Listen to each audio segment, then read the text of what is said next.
Durante gran parte de su historia, Estados Unidos impuso fuertes impuestos a las importaciones antes de abandonar en gran medida esa política a partir de la década de 1930, cuando los dirigentes de Washington adoptaron la idea del libre comercio. Los aranceles elevados volvieron a aplicarse durante el primer mandato de Donald Trump entre 2017 y 2021. Los adoptó en un esfuerzo por revitalizar la industria manufacturera estadounidense y contrarrestar lo que Estados Unidos considera prácticas comerciales desleales de China. El sucesor de Trump, Joe Biden, mantuvo la tendencia. Y ahora Trump, que regresa a la Casa Blanca para un segundo mandato, dice que aumentará drásticamente los aranceles y formarán el eje central de su política económica.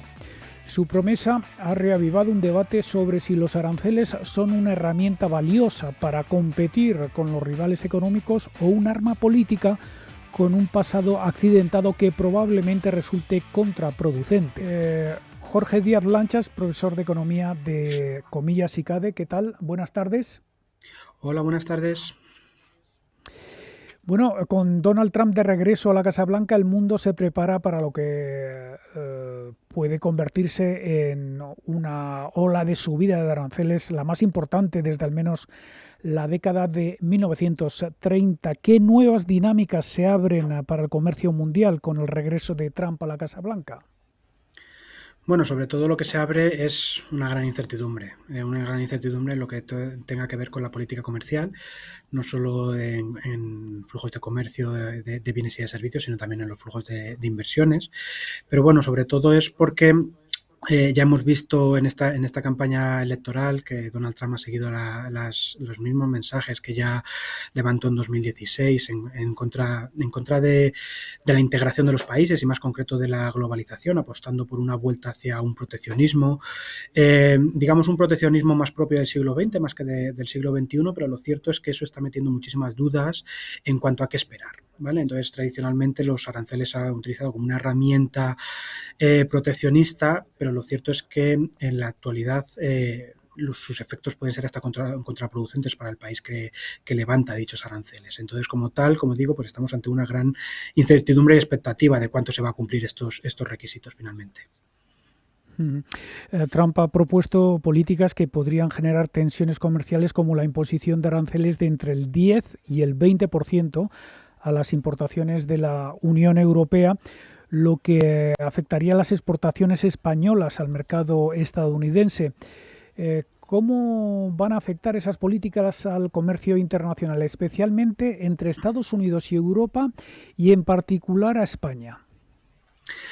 Bueno, desde el punto de vista europeo, bueno, digamos que buena parte de estos mensajes que lanza la administración de Trump, bueno, básicamente lo que persiguen es mandar un mensaje político. Entonces, habrá que estar, como digo, a la expectativa de si realmente van a ser unas subidas del 10 o del 20% con Europa. Pero el caso es que en esa situación, Europa, bueno, pues la economía europea y las empresas europeas se pueden ver penalizadas, pero también puede ser una oportunidad para ellas para diversificar en socios comerciales, para plantear otras aproximaciones a otros países y a otras áreas en las que Europa ya tiene muchísima influencia, como Latinoamérica, ¿vale? O toda la zona del Mediterráneo, ¿vale? Es decir, que es verdad que cualquier subida de aranceles desde la economía más líder a nivel mundial es penalizante y en concreto genera mucha incertidumbre. Lo cierto es que hay muchísimas posibilidades de poder mejorar con los vínculos con otros socios comerciales, como digo. Sí, en este sentido, el aumento de hasta el 60% en los aranceles a los productos chinos podría reorientar, ¿no?, esa estrategia comercial de China hacia Europa, aumentando la competencia para las empresas españolas en su propio mercado. Eh, ¿Y qué va a pasar con China? ¿Cómo va a escalar la guerra comercial entre las dos mayores economías del mundo? O sea, lo que vimos desde la anterior administración de Trump y que, como bien habéis apuntado al principio, la administración de Biden tampoco ha hecho mucho por congelar, hemos visto un deterioro constante de las relaciones comerciales entre ambas potencias, ¿vale? O sea, los aranceles medios han subido muy llamativamente, ¿vale? Hay estudios en los que nos muestran que la subida ha sido casi simétrica, es decir, que las dos potencias han optado simplemente por no aliviar esta guerra comercial, sino por mantenerla, y eso ha desviado comercio, ¿vale? Eso ha desviado comercio fomentando cierto comercio dentro de bloques económicos. Uno más posicionado geográficamente en el sudeste asiático, ¿vale? En el que China es la potencia hegemónica. Entonces, lo que estamos viendo es que China ha intensificado sus flujos de comercio y de inversiones con países más cercanos económicamente y geográficamente a China. Y lo mismo está pasando con Estados Unidos, en lo que ha intensificado sus vínculos con otros socios comerciales distintos de Europa y distintos de China, en los que ya Estados Unidos pues, tenía bastante intensificación. Entonces, de darse un aumento todavía más drástico en los aranceles, lo que cabe esperar es que se meta todavía muchísima más incertidumbre, se fomente más la distancia entre bloques económicos y además se busquen socios alternativos, representando incluso alternativas para esos pequeños socios minoritarios, pero que pueden estar actuando como países que faciliten el comercio entre Estados Unidos y China, que en ese momento estaremos ante un escenario de bastante beligerancia entre ambas potencias, ¿no? En ese sentido, pues España tiene un reto. Tiene un reto básicamente porque no tanto solo español, sino de cómo va a articular la estrategia española en un entorno en el que Europa está articulando una estrategia de autonomía, de propia autonomía económica, ¿no? Entonces, pues bueno, pues España tendrá que alinear su política industrial y comercial con Europa para poder hacer frente a la beligerencia que hay entre China y Estados Unidos. Ha mencionado antes a Latinoamérica. Otras regiones se podrían ver beneficiadas en este mundo multipolar, ¿no? Hemos asistido recientemente a cumbres como la de los BRICS, también Asia-Pacífico, también las nuevas inversiones de China en África. Eh, ¿cómo, ¿Cómo se va a jugar en este tablero el nuevo equilibrio de fuerzas a nivel comercial? Sí, como venía indicando, pues lo que se está viendo es que ha habido una intensificación de esos bloques económicos, ¿vale? O sea, no es que podemos estar hablando de una separación total entre bloques, pero sí que es verdad que China ha aumentado su influencia en aquellos países en los que ya tenía buen desarrollo de políticas de infraestructuras y de políticas de inversión. Lo ha seguido intensificando, sobre todo a raíz de la guerra comercial.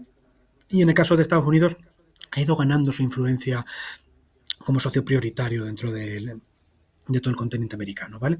Entonces lo que cabe esperar es, bueno, pues que según se recrudezca la guerra comercial, se siga intensificando esa relación y que además esa relación dentro de los bloques, pero diferenciando más los bloques entre ellos mismos, y que además países como México, como Vietnam, sirvan de vínculos a través de los cuales desarrollar el comercio entre China y Estados Unidos sin tener que salir los flujos bilateralmente entre China y Estados Unidos, propiamente. Es decir, utilizarían indirectamente países limítrofes y en los que tanto China como Estados Unidos respectivamente tienen influencia para poder llevar a cabo esos flujos de inversión y de comercio.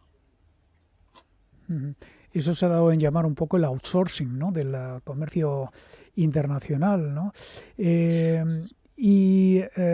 A nivel interno de Estados Unidos, porque esta política proteccionista busca fomentar la fabricación local, ¿no?, de Estados Unidos.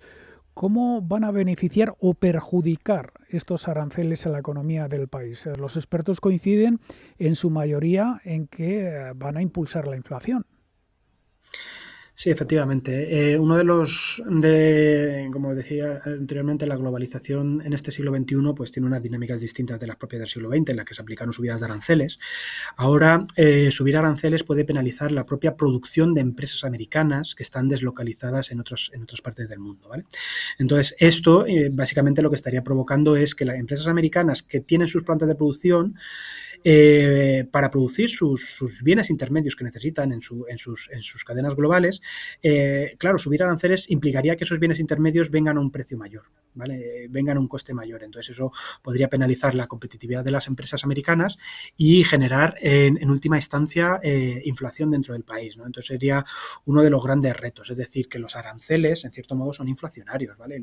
Los hemos visto repetidas veces a lo largo de la historia, y esto va a generar pues un recrudecimiento de la inflación en un entorno en el que todavía no hemos terminado de salir de la inflación que venimos viviendo desde el 2022, y especialmente en Estados Unidos, donde la inflación sigue siendo persistentemente más alta que en Europa.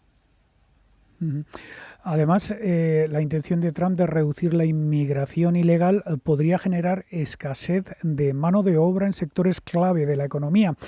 ¿Podría afectar esto a las cadenas de suministro de algunas empresas? Totalmente, porque si la idea es de subir aranceles o de levantar una política proteccionista es a cambio de realizar más inversiones dentro del país, pero a la vez uno de los elementos clave, que es el factor trabajo, no puede acomodarse a esa capacidad de aumentar producción que se está buscando desde la administración americana, lo que cabe esperar es que si la política migratoria no va en consonancia con esta política comercial de subida de aranceles, lo que cabe esperar es que efectivamente Estados Unidos tenga un doble reto de cómo lidiar con la inflación que puede generar la política comercial, con el hecho de no disponer de mano de obra suficiente para poder acometer el aumento de producción que pretenden. Otra cosa es que finalmente acabe siendo así, ¿no? Pero lo cierto es que tales efectos pueden jugar en la dirección opuesta a lo que persigue la administración de Trump, pero sí bien es cierto que muchos de estos mensajes estaban levantados en campaña electoral. Veremos a ver si finalmente se ejecutan de la misma manera o se buscan mecanismos en los que esa migración se haga más constante, más fluida y a lo mejor no tan intensa, pero sí que siga manteniéndose. Y si la agenda de Trump se implementa con toda su fuerza y rápidamente sin una respuesta política de Europa, algunos economistas prevén que el euro pueda caer a la paridad con el dólar. ¿Cree que va a seguir debilitándose la moneda única frente al billete verde? Bueno, eso todavía es difícil verlo, pero habrá que ver un poquito la respuesta de los bancos centrales de las ambas regiones económicas, ¿vale? Tanto el Banco Central Europeo como la Reserva Federal, ver qué política de tipos de interés siguen implementando, pero es verdad que si finalmente la política comercial americana es proteccionista, sube aranceles y genera inflación, una manera de luchar contra ella será desde la Reserva Federal seguir subiendo tipos de interés, lo cual puede hacer apreciar el dólar en relación al euro, es decir, que el euro pierda peso relativo respecto al dólar, pero eso tampoco tiene que ser negativo en sí mismo, porque eso podría permitir a la vez ganar competitividad a las empresas europeas en un entorno en el que, como vengo diciendo, ese entorno podría caracterizarse por menor dinamismo comercial. Entonces, pues una ganancia de competitividad para las empresas europeas vía el tipo de cambio, pues podría ser hasta beneficioso. Jorge Díaz Lanchas, profesor de Economía de Comillas y CAED. Muchas gracias por atender la llamada de Radio Intereconomía. Muchas gracias. Buena tarde. Un saludo.